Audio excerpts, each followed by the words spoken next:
সাতক্ষীরা জেলা আশুন উপজেলা দর্শক কচুয়া পশ্চিমপাড়া পুরুতপুর সরকারি প্রাথমিক বিদ্যালয় প্ল্যানগুলোর সামনে দর্শক এখানে স্কুলে কাজ চলছে। এখানে রাস্তার পাশে কিন্তু বালি রেখেছে দর্শক, সাধারণ মানুষজন কিন্তু যেতে পারছে না, গাড়ি ঘোড়া সব কিছু কিন্তু ঝুঁকিপূর্ণ হয়ে যাচ্ছে। যে কোনো সময় এখানে কিন্তু অ্যাক্সিডেন্ট হতে পারে দর্শক। রাস্তা যেহেতু ছোট, বালি যেখানে রাখছে আর কি ততটুকু মানুষজন যেতে পারছে না, গাড়ি ঘোড়া যেতে পারছে না, সাইকেল বাইরে যে ভ্যান আসে যে কোনো সময় কিন্তু দুর্ঘটনা হতে পারে দর্শক।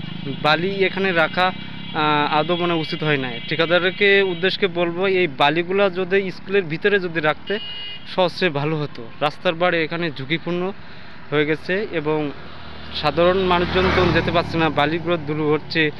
এবং যদি একটা মোটর সাইকেল যদি আসে, পাশ দিয়ে যদি ভ্যান চলে আসে, তাহলে হঠাৎ করে কিন্তু একটা দুর্ঘটনা হতে পারে।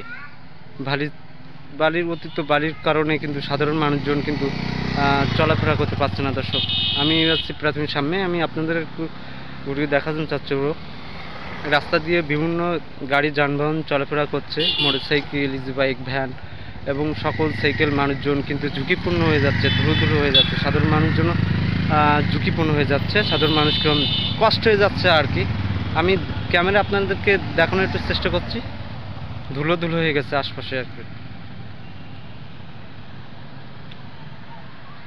দেখতে পাচ্ছেন দর্শক। যারা দায়িত্ব আছে এরা বলতে পারতো, যদি স্কুলের ভিতরে যদি রাখতো বালি করা, তাহলে সাধারণ মানুষজন ভালোভাবে সুস্থভাবে চলাফেরা করতে পারতো। ধুলো কারণে যে কোনো সময় একটা অ্যাক্সিডেন্ট হতে পারে দর্শক। আমি আপনাদের এই আপডেট সে দেখাচ্ছি।